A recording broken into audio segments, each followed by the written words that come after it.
Inaugurado em agosto de 2024, o Museu do Livro Esquecido conta com um acervo repleto de obras raras e importantes, que conta a história dos livros, da tipografia e tudo sobre o universo da literatura. A inspiração para esse nome é justamente ver que muitos livros antigos eram muito bem cuidados, tinham encadernações fantásticas, assim, que leva a pensar, nossa, por que a pessoa gastou tanto tempo, tanto dinheiro para fazer um livro desse, para conservar, tal. Isso leva a descobertas assim, de títulos que hoje em dia não são editados, não estão por aí nas livrarias, não são os principais autores, tipo Machado de Assis, José de Alencar e tal, mas que tem muita pertinência para a gente pensar as questões contemporâneas. Então, a ideia de esquecido tem muito a ver com isso, as descobertas que os livros antigos proporcionam. Eu sou historiador e eu trabalho aqui no museu com orientação de público e tudo que for ajudar o pessoal que vem aqui conhecer. Eu sou professor também, então eu trabalho muito com livros e a minha pesquisa acadêmica, o meu mestrado, foi sobre história do livro. Então, o museu guardar tantos exemplares, tantas edições, tantos livros raros, antigos, da editora inclusive que eu trabalhei, foi a coisa que mais me chamou a atenção. Então, um museu em São Paulo, o único museu em São Paulo que tem essa temática de abrigar livros, de ter um espaço especial para os livros. E aí, como a minha pesquisa era sobre isso, achei o lugar perfeito. A gente espera, especialmente na exposição que está em cartaz agora, que o público seja provocado. Que eles venham, sintam alguma coisa, sejam provocados, pensem em coisas diferentes a partir da exposição e conversem com a gente depois.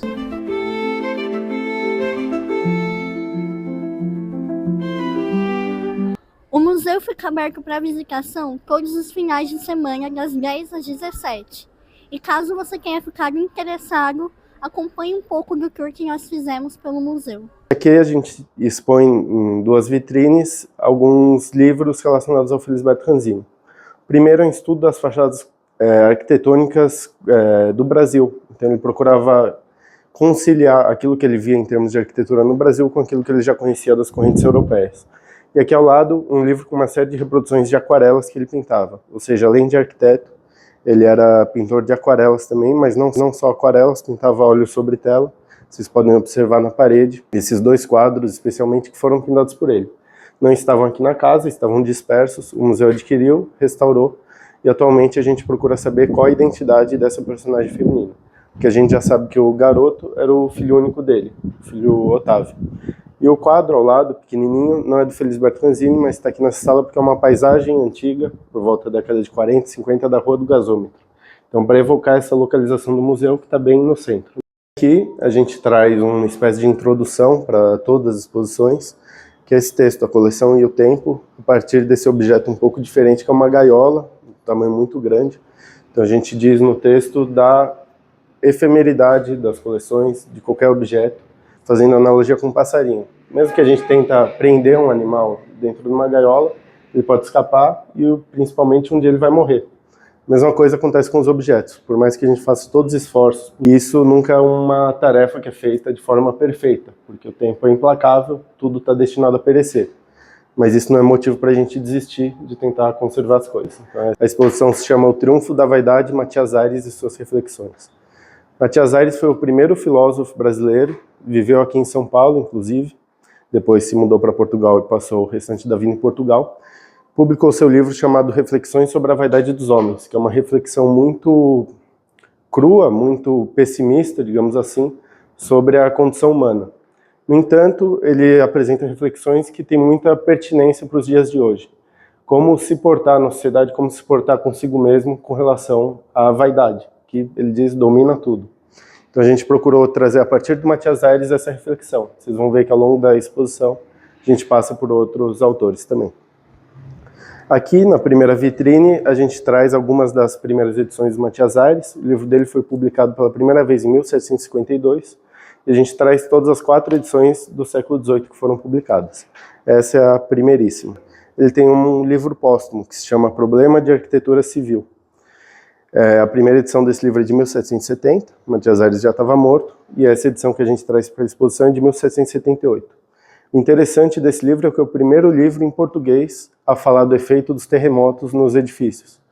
E por que essa temática? Porque Matias Aires, que odiava a humanidade, ele vivia isolado num sítio e fazia experimentos científicos.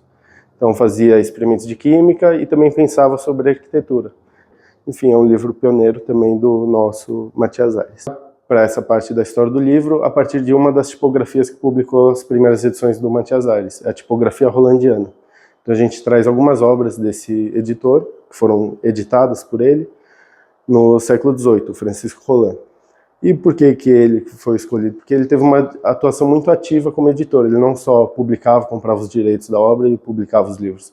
Ele justificava nos prólogos por que ele estava publicando aquela obra, por que era importante publicar aquela obra, o que Portugal estaria ganhando com a publicação das obras. Então a gente aproveita isso para falar do papel do editor como uma pessoa muito atuante na vida cultural do tempo em que vive, né? Aqui é a sala, vamos dizer, mais fúnebre da exposição, que tem esse tema um pouco pesado, né?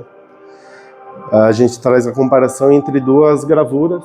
Aqui a gente tem um livro mais antigo em exposição também, que é essa edição de 1678. É um livro que só foi feito nessa época, não existe outra edição dele, que é um livro em homenagem à morte de um duque alemão, um duque da Saxônia, Ernesto Pio. E vocês podem observar nessa gravura uma das representações, tem outras páginas também, das pessoas no séquito de morte dele. Então as pessoas estão divididas por profissões, mostrando como toda a cidade compareceu ao enterro do duque alemão. Então a ideia de um luxo, assim, de uma coisa muito preparada, né? Aqui tem um caixão dele sendo carregado, inclusive. E aqui ao lado a gente traz uma outra gravura, já numa outra situação. É uma mãe com a filha, lamentando a morte do marido da mulher, e respectivamente o pai da filha, numa tumba campestre, num ambiente mais simples, só duas pessoas, uma cerimônia privada. Então a gente aponta aqui na placa o que pode simbolizar essas duas formas diferentes de representar a morte, de tentar elaborar a morte. Tudo isso foi pensado, toda a exposição, a partir de trechos da obra do Matias Aires. Então, por exemplo, por que tem essa sala numa exposição a partir do Matias Aires? Porque ele tem esse trecho e a gente coloca essa questão para os visitantes, como você imagina que vai ser o seu funeral.